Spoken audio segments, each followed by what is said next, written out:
happy Saturday. Yay! This is so, Yay. I know, it's a happy Saturday. Have you had your coffee yet, Syya? Because I know Nope. I haven't and I need it. Oh my God, guys. Well, happy Saturday to everyone who's here, who's watching us, and who's been waiting patiently. So thank you so much for that. Welcome to another episode of the Influencers Connection Corner. Today I have the honor of being joined by two amazing folks. As always, my co-host Syya Yasotornrat and our guest of honor, Mr. Felipe Cofino. But before we get to that, I really just wanted to talk a little bit about the topic of today, which is leadership, right? We really talk about, why are you laughing? Because we made an executive decision to go live, and I don't think it's broadcasting anywhere. Anywhere, really? Yes. Are you serious? You see it? I don't see it. Okay, and we're broadcasting? Yay! Wait, Is can it you on see LinkedIn? Can anyone let us know if it's on LinkedIn? Are you guys seeing it? Yeah, I'm telling you. Leslie just commented because I commented, but I can't even find it on YouTube either now. That is so funny. Oh my goodness. So restream, LinkedIn, let's get it together. Please. Because we've been having this every single week, but we're gonna get it together. I know we're gonna get it together. But anyhow, so do we continue? So I don't see us streaming anywhere right now. So yeah, let's just socialize amongst ourselves. I see it on it's on my page. I'm checking YouTube right now to see if it's on my YouTube. Can I stream it there too? But it's definitely on my it's streaming on your profile, Felipe? Yeah, my wow. YouTube profile is definitely there. That is interesting. That is very interesting. I don't know what's going on. It's happening now. At 10:05. Click to join. We're live on his profile. Hi. And we're live on my YouTube channel too. Son of a sea cook. Okay, I'm gonna prove. I'm gonna everyone go to Felipe. Okay. Yeah, everyone go to Felipe's profile. That is where you will be able to catch the show. I'm so excited though. But no, this is so funny, y'all. But I am gonna have Felipe. Have you had your coffee yet? I'm drinking it as we speak right now. This is a phenomenal way to start the day, but it's okay. Adrenaline rush, it's a wonderful thing. At the end of the day, what matters is what we come and talk about. And I'm just so happy to have you here, just to talk about leadership, talk about so many different things, Felipe. You are definitely, I'm getting a text saying, I can see you on LinkedIn, but which profile? Is in my profile? Thank you, Adrian. I'm getting text saying, yes, we can see you and hear you. So I'm excited. I'm happy that that's happening. But anyhow, so Felipe, thank you so much for being here. On your profile? We're kicking off. Yes, Adrian said that he can see me. Oh my God. So I don't know what's going on, but we're going to continue with the conversation. As we're kicking off Hispanic Heritage Month, as you know, we're celebrating this the entire month, literally. So I really wanted to bring in an expert who just knows so much about leadership, knows all the, your illustrious career, Felipe. It's just been amazing. And then also, you speak to your Cuban descent, Cuban roots, and how that has influenced your leadership style. So we're going to get into all of that. But before that, shall we play the intro? Oh yeah, sure. Hold on. Sorry, everyone. I'm like talking to tech support and like you guys at the same time. So wait. I didn't queue it up yet, but let me go ahead and. Oh, I didn't queue it up. Hold on. Let me do it. Hold, please. We got it. Oh my God, tech support, stop talking to me. Oh my gosh. Design. Can I put Bailey's or tequila in my coffee? Oh, tequila in your I coffee. know. All right, okay, let's do this. I'm going to roll it. We're rolling. Welcome to the Influencers Connection Corner.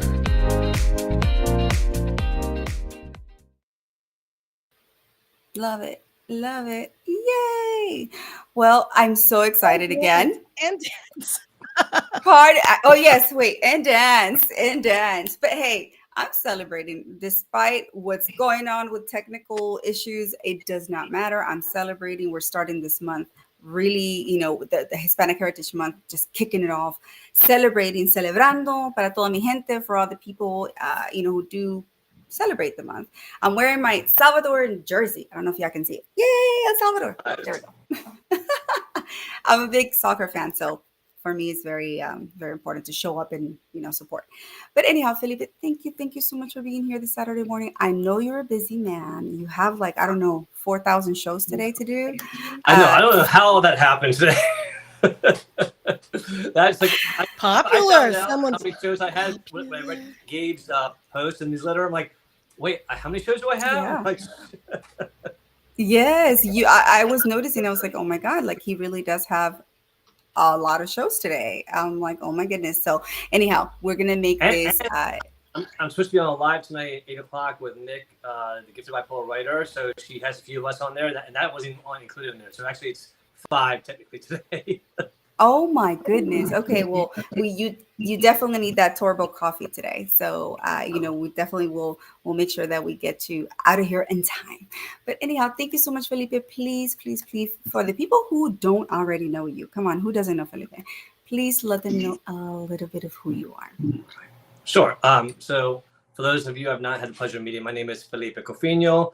I am of Cuban and Spanish descent. My grandparents were all from Spain, and they all left Spain during the Spanish Civil War and moved to Cuba, and that's where my parents were born, and my oldest brother and oldest sister. And during the situation in Cuba, let's call it, when Fidel started taking over, my father actually was working for the government, and on every time my father had a different opinion than what Fidel and the government, they put him in jail. And the third time they put him in jail, he basically was coming out of jail. And my mom's like, they're already here to pick you up again at the house. So my dad just said, this is it. We're leaving. They packed up everything. They couldn't leave Cuba with anything of value because it would indicate that they are leaving for good. They had to make it seem like they're just going for a day trip. That's all they're doing, or a short trip. So they couldn't take any jewelries, any mementos, any pictures, anything of sentimental value. If they did, they had to hide it, which I said, don't tell me how you hid it. I don't want to know. but they came to Miami. My oldest sister was born, and then they moved up to DC, where me and my brother were born. And the struggles that my dad and mom had, not being able to prove any of their accomplishments when they were growing up, their degrees. My dad had a PhD, and people just didn't believe him. And so luckily he was able to find some colleagues that were able to validate, and over time he was able to get jobs in the World Bank. But the thing that really inspired me a lot as far as supporting others, not just Hispanics, but everyone in general, but specifically Latinos, is that my father was there, and whether we were in the grocery store, airport, if we were going, on a trip somewhere, so often people would hear his thick accents, and so often people would assume that was a sign of lack of intelligence. So they would start yelling and slowing down, like, sir, let me explain to you. And my father's like, I'm neither deaf nor hard or stupid. I'm able to understand you.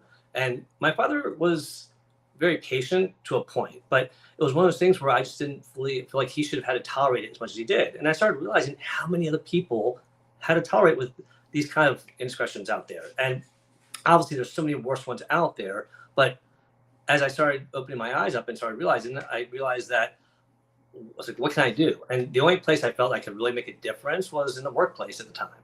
And so I started doing that, and I got into Hyatt hotels, got into HR, spent 23 years there, learning how to do things the best way possible. And talking about diversity, we represented 50 different countries, spoke over 60 different languages. They didn't try to do DEI.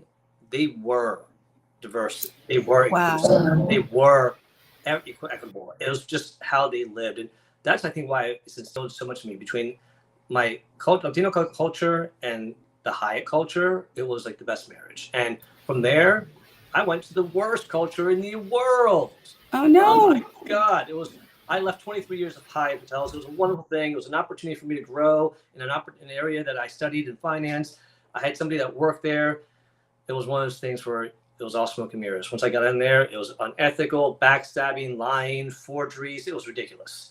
And, my goodness. and if I said their name, you probably would know them. So I'm not going to say their name. But No. so it's one of those things where, but I learned what not to do. And then I got hired at another place and I moved up my career and my title and everything. And by this place, they were like, can you help us do what you do best and make things better? And I was like, okay, so here's my chance. And Hyatt taught me everything.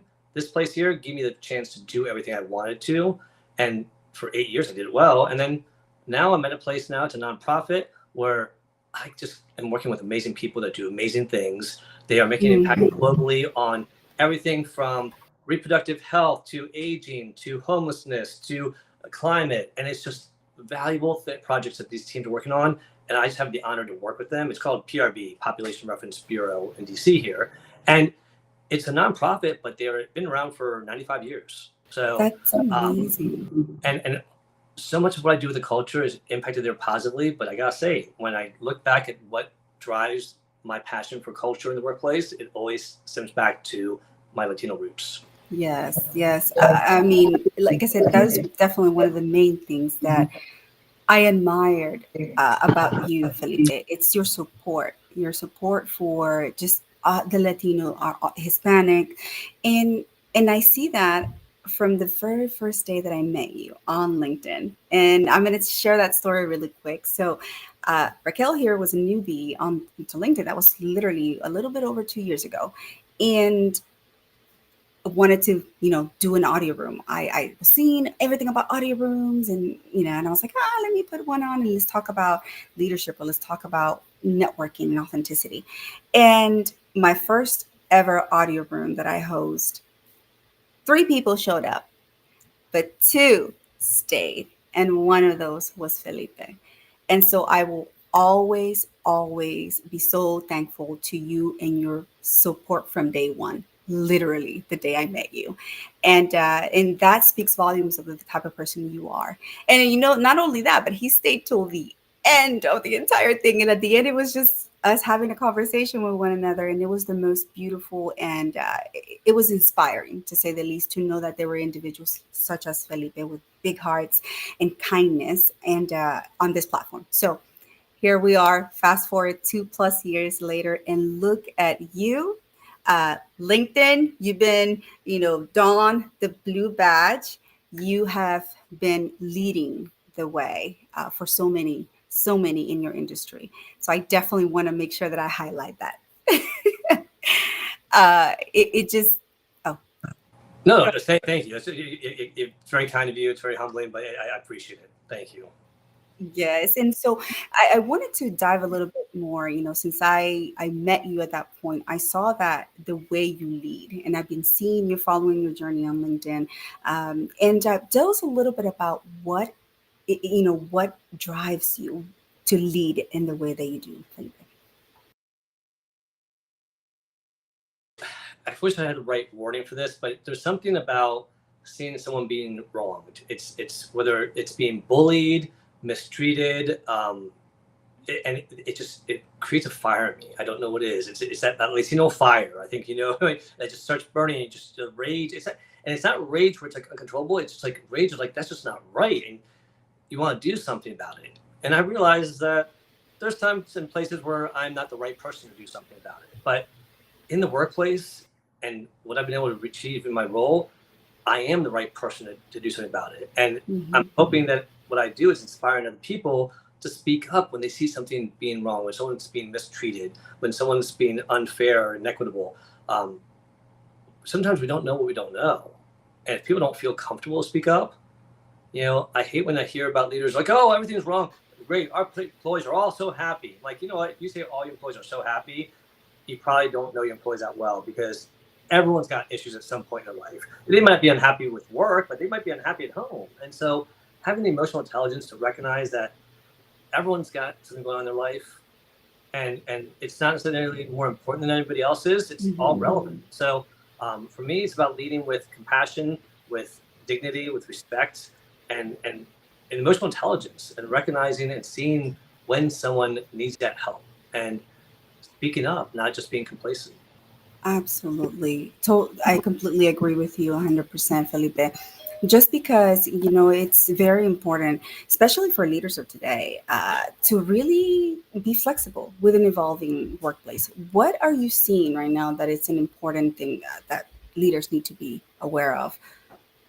That's a great question there, Rocky, because it's obviously the pandemic opened up a can of worms of working remotely. And I think we've been able to prove that people can work remotely pretty successfully. But I think there's definitely a value to people working together in person too. And I think when you have people trying to do things for the right reasons, you can see some great things happen. But sometimes people get too caught up in about the big, the money, the real estate, the obviously the economy is a factor. But are we looking at the human factor and seeing what's the right thing to do? Because working remotely, is that the answer? Not necessarily. Bring everybody in 5 days a week? No, not necessarily the answer. Hybrid, I think, is the next natural progression of our workforce. My parents or grandparents had the 7-day work week. It's slowly converted to a 5-day work week.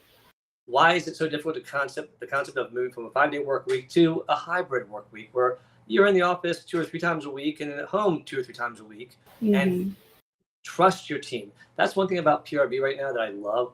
One of the words I keep on hearing is we trust our people here. And boy, that is such a huge message, you all.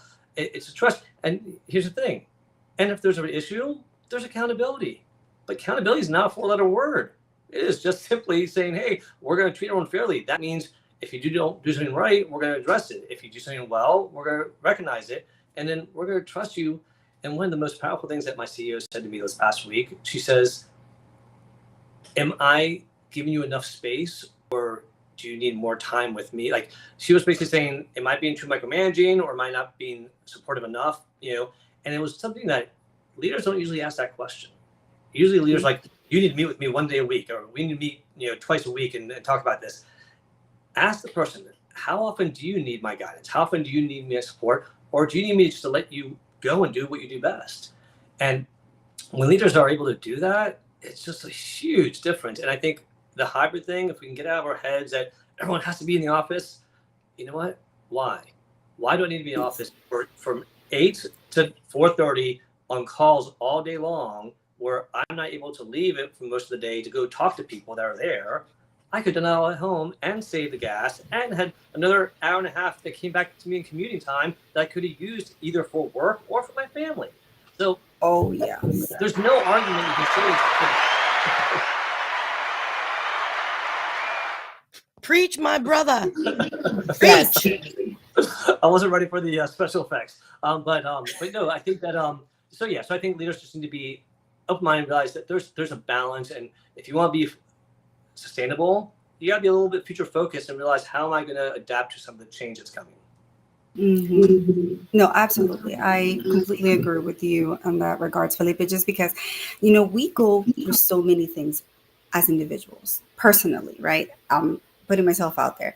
I'm a single mom, and it takes me literally right now 4 hours of my day to be going to drop off my kids to school and going to pick them up because of the situation. But imagine if I had to work, it's just like 4 hours if I have to go into an office to work. So it's not for everyone. Right now, remote is what is fitting my lifestyle, and so I can continue being sane. So why are we not in the business owners, employers, entities, why are we not more conducive towards appealing for the mental wellness of our employees? At the end of the day, yes, I get productivity, but I find that sometimes I'm even more productive here when I'm not stressing when I'm heading to the office, when there's a lot of traffic, if I get a flat tire, whatever the case it is. Why are we not supporting as entities or employers that? And what do you think that is? Mm-hmm. It's sometimes people don't appreciate what others are going through until they've felt it or they've gone through it themselves. And it's sad. It's like someone doesn't appreciate what it's like to lose a close family member until they lose it. And all of a sudden, they're all sympathetic about it. I had a leader that was so micromanaging and so unempathetic towards his employees. He didn't care what they're dealing with in their life. He didn't care. He's like, just get back to work. I don't care if you're having family problems. Until he had a rotator cuff issue, and he had to be out for the doctor said 6 to 8 weeks. Our CEO at the time, who was not a good CEO in my opinion, he was good in crises, but not day to day, when he went to he came to me, he's like, I need to tell our CEO that I didn't take 6 to 8 weeks off. Like, oh, it's okay. Medically, you're legally allowed. It, it's falls under the employee medical leave. And so he's like, all right. So he went to tell him. The CEO said, 6 to 8 weeks. I had brain surgery and I was back to work in 2 weeks. Oh, wow. I'm like, what kind of moron are you? And I'm sorry, it was a moron because first of all, you're stupid enough to think that you can go back to work after 2 weeks after brain surgery. I'm sure the doctor did not recommend that. And second of all, why do you think that you are qualified to make a medical diagnosis of somebody when you have no medical degree? So don't sit there and tell somebody they don't need 6 to 8 weeks when their doctor told them that. I'm a little passionate about that, but I also think that people need to learn that it's almost too simple. Put yourself in their shoes. Just put yourself in and imagine what it would feel. I had this past week and a half was a little crazy. I'll be very brief. This is going to seem like I'm dumping a lot of, I hope I don't trigger anybody. I'm going to dump a lot of information in a short period of time. Everything's good now. Just need to know that. My brother had cancer surgery. He's recovering in our house. He's doing well. Last Wednesday, my mother had hip surgery. The hip surgery went well, but then the next day she had a seizure because they didn't give her seizure medication like they were supposed to. And then her blood pressure dropped to 66/33. Then during all this, me, my wife, and my brother got COVID. So we exposed her at some point. Thank God she didn't get it. But my younger kids all stepped up, and our nieces, and thank God they were like, we got this. They're all adults now, but it was the first time we saw them rise to the occasion, and they handled it. Yeah. All that was going on, and I'm seeing her, and I've been in my job for 5 months, y'all. It hasn't been that long. So I'm thinking, okay. So I reached out to my CEO, and I finally tell her, hey, by the way, this is going on. Everything's okay. I'm going to probably work remotely next week. Don't worry, I got it. My work won't suffer. Now, I've had CEOs say to me, okay, we get this done, and what day will you be back? And those are usually the answers I expect.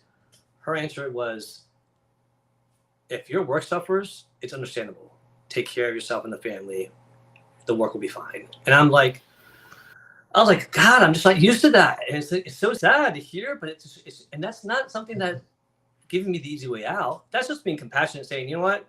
If I was her, I'd be thinking, I want the best out of him. And right now, I probably won't get the best out of him. So I don't want him stressing about it. I'd rather have him take a day and give me the best tomorrow or the next day, And that's the reality of it. And so people just need to put themselves in their shoes and realize we're all human. And guess what? We're all going to get old at some point. So guess what? You're going to be that old person that's about to retire that you're pushing out for retirement right now today. So be careful, because that's going to be you one day.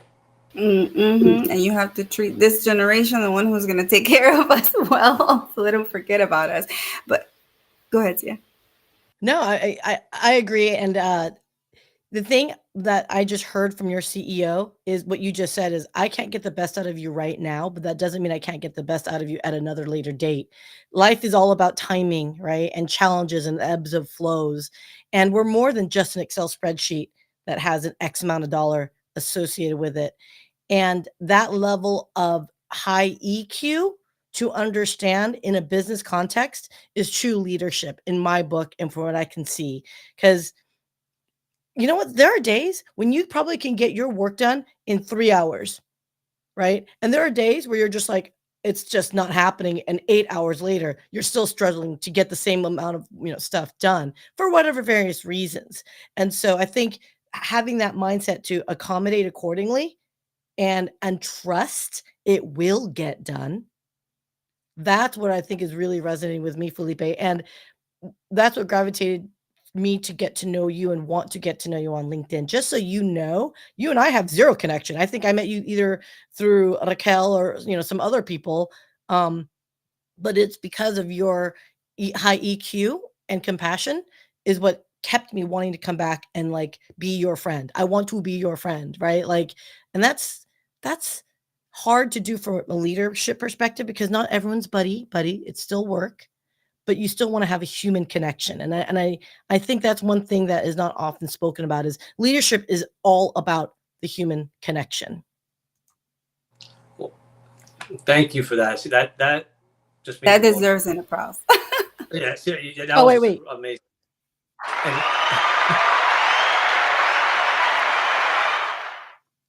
you just made my day. I could just leave and just cancel all the other events today. I'm good. I'm good right now, because you all just made me feel like the best person in the world. But but thank you for saying that, because I think one of the things that we forget is that it's so easy to make that knee-jerk reaction and not think about the implications of how we react as leaders. What I've realized is that the leaders that aren't able to lead well probably aren't good at building relationships. Because at the end of the day, leadership is about knowing how to build those relationships and knowing how to separate. What I realized is that I always tell people, look, I'm HR. We are going to be professional and all this stuff, but I can also go out and have a beer with you and shoot the shit, and I'll be fine with it. But here's the difference. Don't expect my relationship with you out having a beer gives you a privilege of me. Oh, I'll look over your mistakes. Oh, well, don't worry if you make. No. I'm still going to hold you accountable. I don't care if you're my best friend.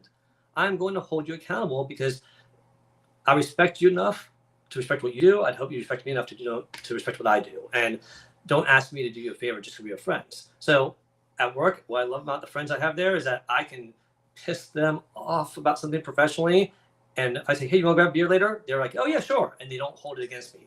That's emotional intelligence. That's true leadership, where you can do that and know that it's separate. It wasn't personal. The moment you make it personal, you're doing something wrong. Mm-hmm. Yes, and that's very important. That's a elemental actually point that you bring up, Felipe. Sometimes, because emotional intelligence is not there, we're not able to separate work and then obviously friendships or the personal. But you mentioned the advocating, and I know you advocate so much for employees and their rights and being fair, right? Or justice, I should say. But then also you work for an entity. So how do you really maintain the balance between advocating for the employee, yes, and then aligning the values for the organization? Excellent question. And I'm also going to throw in there advocating for myself. It took me 25 years to learn how to do that, y'all. Don't wait 25 years, please. Because here's the thing. When you're looking at it, if you join a job, you know right away if you're doing it for yourself, if you're doing it for them, or if you're doing it for like the mission. And if you're doing it for the mission, it encompasses everybody, the employees, the organization. I want to see everyone succeed in the organization. That means the employees are going to succeed and the team or leadership or the organization is going to succeed. Sometimes, and I always say, I'm an advocate for both the organization and the employee. And how do I differentiate? Simple. I do the right thing. It sounds almost cheesy to say that, but it's so damn true. I just do the right thing. And that's been my guide to knowing, hey, at the end of the day, no, yeah, we can make more money, but it's not right. And it's borderline almost unethical. And having those conversations, I don't always win them, but I've won enough to know that it's worth fighting for. And so that's where I need to make sure that people know it's not just illegal, it's a risk to our reputation as a company. It's a risk to the future of attracting new clients and new employees, because people will talk. And nowadays with the social media and the review sites out there, it's too easy to throw somebody under the bus. And we all know that there are people out there that can know how to spread lies like crazy, and people will unfortunately believe them. And that's scary as shit. Yes. I'll stop there before I get in trouble. Like no trouble from our end over here, but I'm the one that drops the nuggets. Yeah, no, Felipe, you're fine. It's passion. You're passionate about that, and I can definitely admire and respect that, Felipe. So definitely no worries. But you are right when you say that. There are some folks that really just wake up with this agenda. I'm like, oh, whose life am I going to make impossible today? And I don't know how they can live with themselves, because I can't. It takes so much energy out of me to get upset. I have a lot of patience, but once you get me to that point, I'm like, okay, you did this to yourself, buddy. So, You piss off a Latino, watch out. Yes. I was going to ask if I can shift it ever so slightly, because we're all ethnic minorities, or we're ethnic. I don't want to call us minorities. We're ethnic. Okay. So let me ask you this, Felipe. Culturally in the Hispanic community, we're very heart-centered, right? Like you guys are all about familia, right? And in business and in obviously personal relationships. So do you think, because of your background and cultural heritage, has that affected how you approach your leadership here in business? Is it something that is ever in conflict? It's not in conflict with me. It's been in conflict with other people. Now, so to answer your question, yes, my culture, being Latino, has definitely impacted how I do business, how I create the culture in the workplace. And, I've had a number of people. I used to say, well, two things I want to say. One, I always tell people, we got to remember that people are human, and remember that you have a life outside of work and inside of work. Equally, they both have importance, but at the end of the day, if we lost you today, say you got hit by a bus, God forbid, as sad as it is, I'm going to post your position at some point to replace you at work. If I die today, my family's not going to post for a new father, a new husband, new son, new brother. That's not going to happen. So guess what's the priority? The family and all that in that sense. Now, take that family concept and apply it into the workplace. And you see the values of it, about family being important, value family. I had a number of employees that say, this is work. Why do you keep on saying, I'd say this was at PRB, like PRB, a PRB family, or at ABC family. People are like, why are you calling it a family? We're just ABC. We're not the family. And like, the culture has, right, and I demonstrated, I'm not going to go through here now. I gave him examples of how family and work relationships, stress, everything that, and how similar they can be. And he didn't see it. He didn't believe it. And another person didn't believe it. About 2 months later, that gentleman's mother passed away. And about 25 of us attended the funeral and the services. And it was just normal. I mean, just go over, hey, pay respects, right? And we're all there for him. He came back after like a week, and he sent this long email to the entire company just saying how much he appreciated all support and how he regrets not calling us family. And he realized now what it means to be family because of the support that we gave him and how everyone rallied around. And not just on that day, after being emotional, after that day. And he just saw how much we cared about him as a human being. And I think that's probably one of the biggest hurdles I have to overcome sometimes in HR is, it didn't happen at PRB and every new place I've ever been at. It's like they think, oh, he's just enthusiastic. He's not being authentic. He's just new. It'll wear off. No, this is who I am. It doesn't go away. And unfortunately, for some people, they think they're worried and they don't believe that I genuinely care about them as human beings because they think, well, I've had a bad HR person. I don't care. But the family culture that I grew up with, the respect for other people and other cultures that my father and mother taught me has all translated into here. And I have really been able to coach some executives to understand and see the value of those cultures. And once they see how, and you got to translate it into how does it translate into business. When they see that, it makes an impact. Oh, yes. Yeah, I mean, absolutely. I think, Felipe, you nailed it when it comes to capturing what the Latino spirit, that Hispanic spirit that we have. We're very family oriented, and it's just the way that we are, and we place a lot of value on connections and relationships. And I always like to say, look, I'm Latina, I have no bubbles, I hug everyone, but that is just who I am. It's not that I'm being disrespectful. It's not, no, that's just who I am. The person you see in front of this monitor is going to be the same person that you're going to meet in person. So, and that's the beauty, because there's transparency. And when there's transparency in a connection, there's always going to be that trust, whether in business or in personal life. So thank you for definitely bringing that to the table and to the discussion. But one of the things that you also mentioned was developing the leaders, right? So how do you approach developing talent and leaders, or identifying them with your potential teams? So first of all, some people have that natural talent and you see them, that you want to curate that talent and help, fuel that. Others want to be a leader, not always for the right reasons. One thing I've always said is, and I always try to talk about this in my rooms, I'm doing training next week at PRB about it, is understanding people's communication styles and understanding how they like to receive and get information. Because if you're not getting through them in your communication style, you're talking to a brick wall. I'm sure we've all had that person, someone just starts talking and just their style rubs the wrong way, and we tune them out. My wife does it to me all the time. She's very good at it. So, so I'm sure a lot of wives are out there and know how to tune their husbands out. And I'm sure a lot of wives will say that their husbands tune them out. So let me just be equal on both sides. But with the fact that, I lost my train of thought. Remind me. The US talent. In regarding talent, and Oh yes, how do you yes. cultivate? Recognize talent. Thank you. So with the talent pool that we have, when you have someone that has that talent and you curate it, they're hungry for it. They show the hunger, and it's great. The others, it's helping them see. I had a CEO one time that didn't understand the value. He thought emotional intelligence, that's just a fad.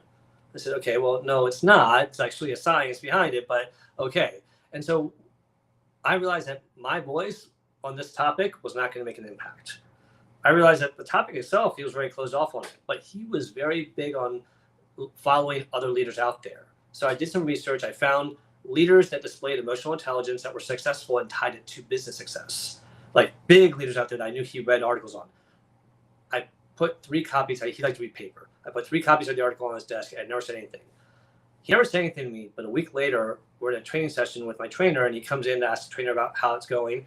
And he's like, so are you doing anything about, recognizing, stresses in your employees, that emotional intelligence stuff? And he started quoting things from the article. So I knew he read it, and I knew some of it resonated with him, probably mostly because his ego was, oh, I want to be like this leader. So, but it was my way of getting through to him. It might be a little manipulative the way I did it, but the bottom line is I got through to him the way that I thought I could, and his style improved.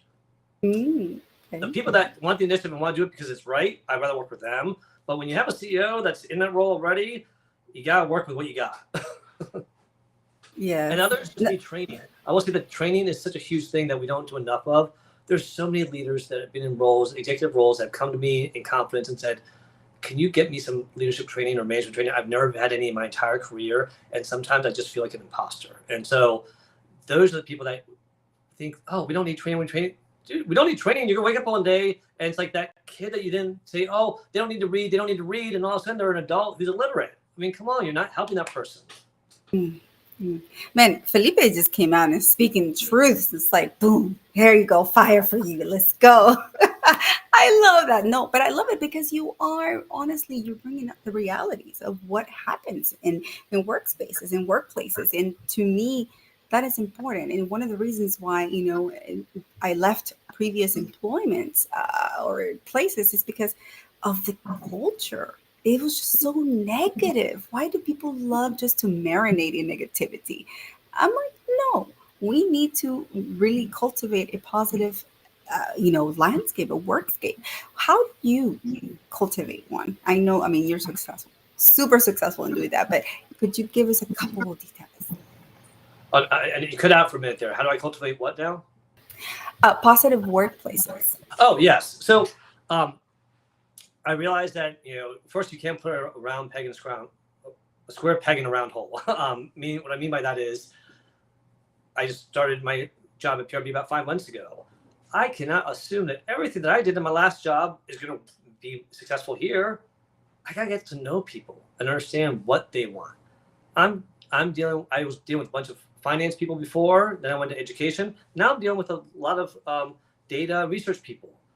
They say that they're very introverted. They're not as introverted as you think, but that's what they say they are. And so I got to recognize that what they need from the environment, the culture and the environment to be positive may not be exactly. So hearing and listening to them, I heard a very fascinating stat out there, or fact yesterday. The word listen, if you scramble the words, spells silence.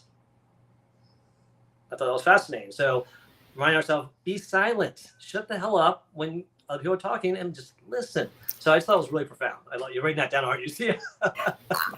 No. I was ready to do this one. Okay, sorry. That wasn't it wasn't the sound I wanted to do. That was a mic drop. Yeah. So okay.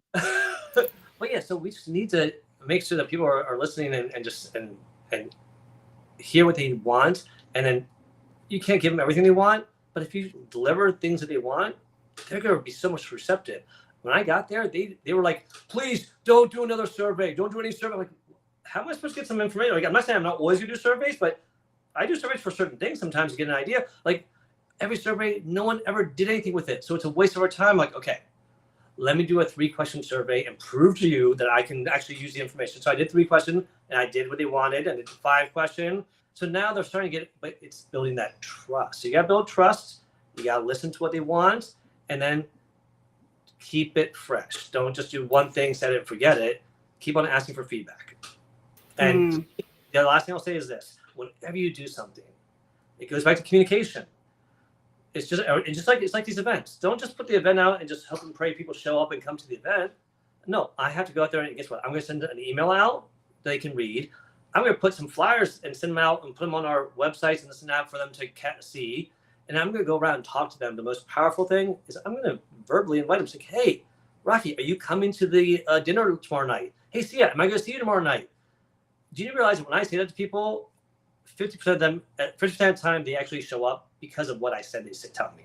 So just asking somebody, that creates a positive environment. And then the last thing I'll say is, don't be a stick in the mud. Let people just have fun. Just let them have fun. Look out, make sure you don't get hurt, but let people have fun and just create some boundaries to keep them safe. I love that. It's simple yet powerful. And I always say those things too. But you know, when you mentioned that, I guess it's an idiom. No, I don't know what they're called. It's like you two listen twice as much as you talk. So that to me is, having that compassionate ear and really listening, not just to just fight with the person or argue with the person, argumentative, but to actually listen. And you know what? Listen to hear. Yeah, like seeking to understand versus be understood kind of concept as well. But the other thing is that there's so much. I lost my train of thought now. I was going to tell you something, and once I said seek to understand, it just flew out. Did you drink your cortadito this morning? Maybe that's why. How did you know I drink? So my brother has all this espressos he bought from my mom, and of all the flavors, I like the corto one, and it's so funny that you're like, and that's my favorite one. You know me, yeah. Right? Yeah, I see. I got you, Pam. No, but it is true though, because this is so important. It's getting to know that person genuinely, getting to know what makes them. How do they influence their workspace? How are they influencing their industry? Like that to me is fascinating, that you're able to marry both, that you're able to merge your personality and also your drive as a leader, and it defines your leadership style. So hence why we love you so much, Felipe, because all these guys, if y'all don't know, Felipe runs this amazing audio room. And also with Sumana, right? So shout out to Sumana. Thank you. And then the other young lady that you were on the live stream with. Melissa okay. Houston. No, so Melissa Houston. And then there was the other one this past week. Was it Ashley? Oh, Ashley Llewellyn with Sumana. Yes. Okay. Yes. Okay. So shout out to you ladies. You guys are amazing. Thank you so much for also doing wonderful things on this platform that is LinkedIn. We're all trying to put ourselves out there, and definitely I encourage everyone to do so. However, I really do have some questions, Felipe, if you want to answer. So that comes from me. Did I answer the question? Oh, shoot. We just fought over the questions. I got it. Here we go. So, Felipe, how do you, I want to say, think talent is developed? People are like, okay, well, I don't know what gift I have. I don't know what talent I have. I don't know what to do. So they just get stuck. But what do you think about that? Well, for me, the first thing is developing a talent that people want to develop. Just because I think you'd be good at something is not necessarily a talent that you'd want to develop. Back in the day, too many people would say, oh, you'd be good for this job. I'm going to promote you to this job. And the person's like, well, why'd you take the job? My boss said I'd be good at it. Well, they ended up failing because the boss just needed a warm body in there. They didn't necessarily look at what your skills were. A true leader is going to look at your developed talent and say, hey, you seem to have a natural talent for this. Do you like doing that, first of all? And then find the opportunities to get them involved without being controlling. God knows, yes, we can all do it quicker and faster, but if we're going to teach somebody, step back, let them make mistakes. That's how they're going to learn. But tap into the passions, tap into what they're excited about, because if they're excited about it, they're going to be so much more eager to learn it. And so that's the number thing. And it doesn't have to be in their area of expertise. That's the thing that I have people in all different departments that like certain aspects of HR and training, not all of it, but I have people that I would love to be trained whenever you need help on these topics. Tap into those skills because what? Because by them helping me with training, now they're using the training in their teams and they're paying it forward and they're trained. So it's by developing that skill, it helps both sides, but you got to tap into that passion. One thing I want to say about culture real quick, tap into questions about people's culture through food. I know I've shared this before. I did the chefs, the signal chefs. I'm about to introduce PRB chefs. When I said earlier, they were all introverts. Boy, the moment I talked to people that were passionate about food and their culture, like, I'd love to share a dish from my country. And boy, they are ready to be on camera, aren't they? So it's one of the things where the food can bring people's culture in. And you learn when they talk about the food, they talk about their country, their upbringing, and their values. And you get to learn and you resonate with others that you would never think you would. So Absolutely. They say that it's sports, music, and food brings people together. So I think honestly that is definitely very true because I've learned so much from people's cultures and histories and the love they have for their country through food and through their music. And so for me, for example, being Salvadoran, right? Pupusas. Who doesn't know pupusas? And if you don't know pupusas, man, you're gonna fall in love with them. That's all I'm gonna say. I don't know how to make pupusas, so don't ask me to make them. I'll take you to a good place though, for sure. But it is so true when you say that because and it's so ingrained in their culture. It's that pride. It's that culture of pride. So people are definitely more willing to share, more open to be inclusive, and I love that. I love that. So thank you for bringing that up, Felipe. Talking about that, I do have another question. Man, is this like a primo of mine or something? Margarito Flores. Hey, how are you? I was like, are you my cousin or something? I don't know. But anyhow, same last name. So he has a question. He says, what are your thoughts on this new culture of everyone is a leader in all these coaching programs that promise people leadership, skills, and entrepreneurship? So take it away. that's a great question. So I'm going to take that on a concept of this, is that everyone can be a leader. I truly believe that. It's what kind of leader do you want to be? Are you trying to be the leader of your own company? Just because you want to be the leader of your company, or maybe you're the leader of your family or the leader of your department, doesn't mean that you have to be the leader 24/7 in every situation you're always in.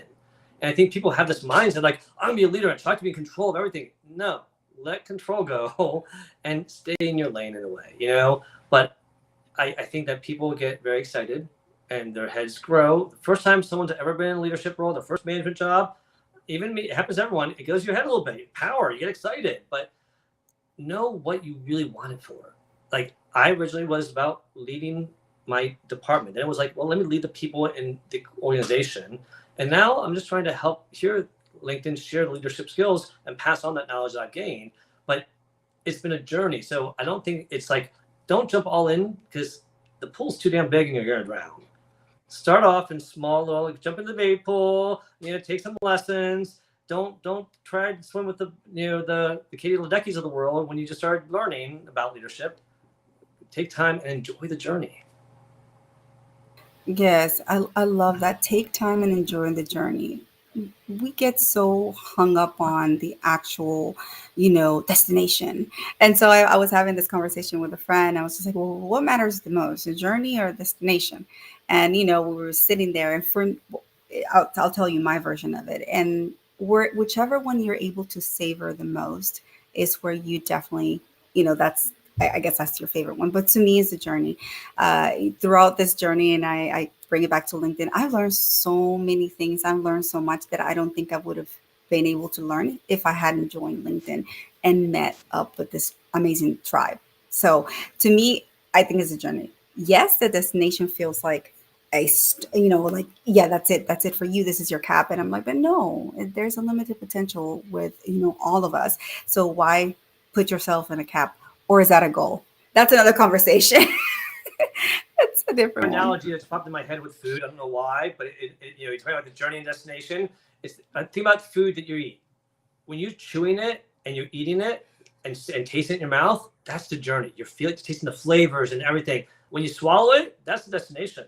Who cares about once you swallow it? You don't taste anything. Nothing's there. But when it's in your mouth, the flavors are bursting and it's tasting everything. That's the journey. That's the fun part. Once you swallow it, okay, you're there, but is it fun? That's the analogy that came to my And it's head. all I gonna don't know come out. why. It, so Now I'm here's the hungry.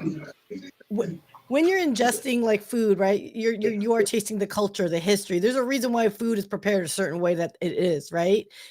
Maybe availability of the products. Maybe tropical food is going to have very different fruits, for example, versus something in the Arctic regions, right? Um, but it all comes out in the end the same way, you guys. And that's the whole point of it, right? Is what we put into ourselves. We get to enjoy the flavors, but it still comes out in the end. Same. So it's all the same, everyone. But can I just share one thing? And I apologize, I was kind of like a little distracted trying to get something up.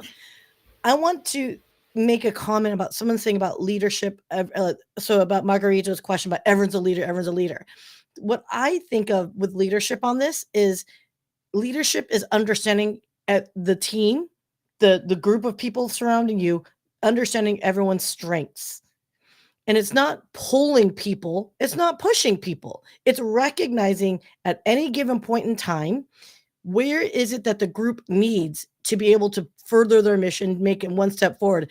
If this particular individual is strong in this particular task or has a skill that is needed at that point, leadership is recognizing that that individual, give them that elevation opportunity, but it's also within the team itself to know, hey, wait, that's my skill set. I can drive this. And then that's where leadership comes into place to also step up to say, hey, I can rise to the occasion. Give, I would like this opportunity, or give me the opportunity, whatever it might be. Right. So, Margarita, just to answer your question from my perspective on that is, I think the coaching programs, I do think choose wisely on whom you decide to go with a coaching program with. Not all keys work the same. Not there's a lock for every key, but ain't no 100 coaching program going to be perfect for everybody. So I do caution people, and maybe this is just me being the cheap person that I am. You know what? Just because there's a name brand person that's like, I've helped billions of people and you can spend $20,000. Like, no. Do what is right for you. That's going to be appropriate for you. I'm very leery of people selling these huge high dollar courses when it doesn't need to be that way. Now, I get it, high paying coaches. I get it. I'm not trying to poo poo your business. All I'm trying to say is for those that are really in need for the development, don't go out, don't put yourself in debt, because I do feel like there's other coaches maybe at different price points or whatever that might be a better fit. That's all I'm going to say to that. But yes, Syya, that was my rant. I love you to death, and what you said was just perfect. And one of the best signs of a coach is someone that is not convinced that they're the coach for you, and without talking to you. A coach is, Melissa Houston's done this, I've done this. We have sent people away and said, you know what? I have a coach that I think would be better for you. And that's, I think, a great coach there that recognizes that. The people that, I will say this, I wasn't talking about coaches, but since you brought it up, the coaches that have never done anything around the area they're coaching in. For example, if I was going to coach about women and menopause, and there are people out there doing this, or coaching for people that are, in the 90-year-old range, I don't have that skill set. That's not my. I'm not saying that people can, but that's not. So if I don't have any backup history in it, that's something that when I look at a coach, I just want to see where did your desire to coaching come from? Oh, you used to do this, and this. Okay, I see the tie-in.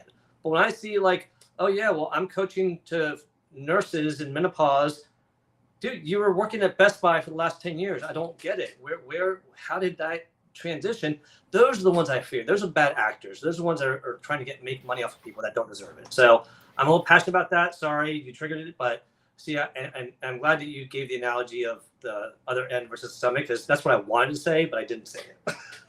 Well, let me tell you, Syya will definitely say it for you. Syya, I'm like, hey, okay, Syya. I'm like, oh gosh, I have to no, don't say that. But anyhow, so I know your QR code is up. I wanted to give people a chance, an opportunity. If they don't already know you, how to get to know you, how to contact you. And so please share with the audience. Mm-hmm. Nope. Oh, there you go. Okay. Obviously, the easiest way is to reach me out on LinkedIn. I'm definitely going to be the most active there. If you send me a DM, I will get back to you. Just sometimes I get a lot at one time. It gets a little overwhelming. And Rocky, I know you appreciate that.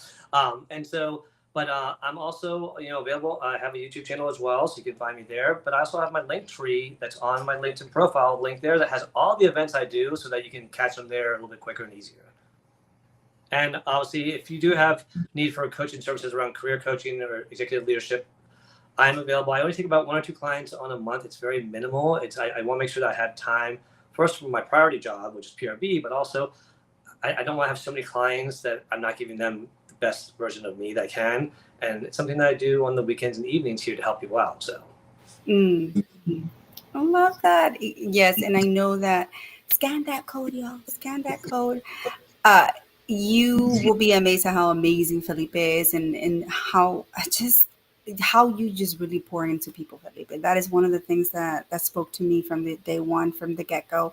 And we could go weeks without talking or seeing one another online, but when we reconvene, it's just amazing. It's like we never miss a step, and that's when you know you're in the right tribe. So I'll go ahead and also tell people about your audio rooms and the live streams, so that they can also catch you. Sure. So right now, about a minute ago, I'm going to be jumping onto a audio room at 12 noon for the Social Saturday chat. On Monday, we have the Workplace Wellness Hour for Season 3. We're coming back for Season 3. We took a summer break, and so that's with Samana Jetty and Ashley Fluellen. And then I will have the Workplace Wellness Hour with Michelle Thompson and Samana Jetty on Wednesday afternoon, and that's at 12 noon. So, and then, of course, I got to mention the book that I'm being co-author in, which is the LinkedIn Anthology with Nick, the Gifted Bipolar Writer, and 36 co-authors, and we're very excited. That's coming out at the end of this year. And then I'm also speaking at a Work-Life Balance Summit with Dr. Farn and Damian Kinsey, and I'll be presenting at that on October 4th and 5th, or 7th and 8th. I forget which. I have 2 different events on those dates. So, but it's in my profile. I'm going to post about it later today. Okay. And I know you need to go. Thank you, Felipe. Thank you so much for just being amazing, for being here. And can I just shout out how great you are, Rocky and Syya? I mean, Syya, you are like the amazing back person, behind the scenes person that just is so amazingly giving of your time, and you're so freaking talented. It blows my mind. And you're an amazing person. And Rocky, just, I've connected with you from day one. You're like a sister that I've always wished I had. And I have 2 sisters, but and so I definitely feel like you and I have a special connection, and I value both of you so much. So thanks for being a connection. Thank you for being a friend, and gracias por todo. Oh my God. Thank you, Felipe. I know you need to go. Gosh, you're going to make me cry. Oh, Jesus. I love you. Thank you for your mentorship. Thank you for your leadership. Thank you for what you do for the world, for your community, for everyone alike. And so with that said, guys, please reach out to Felipe. He will change your life. And I want to take a quick moment to just acknowledge my daughter in the comments, Jocelyn. It's her birthday. She turned 11. So I just wanted to tell you I love you and happy birthday. We're going to celebrate. Woo! I love you, sweetheart. So anyhow, guys, thank you for being in the comments. Thank you for, please reshare this information, repost, and, just because all this information that was given here is valuable. Felipe has a wealth of knowledge there. And so, the show definitely will help someone else. So please, before we leave, take a few seconds and give a shout out to our sponsor, Tausi. Shout out. Let's go.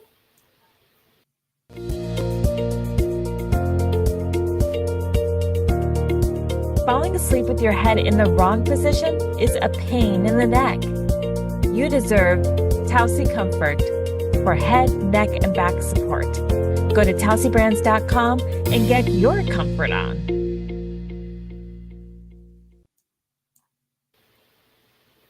Woohoo! Shout out Janice. And with that, guys, thank you so much for being here. And we will be back in a few weeks with another stellar individual, continuing celebrating Hispanic Heritage Month. So love you all. Thank you for the support, and vámonos. Ciao. For joining. If you enjoyed today's show, please subscribe and follow us for the next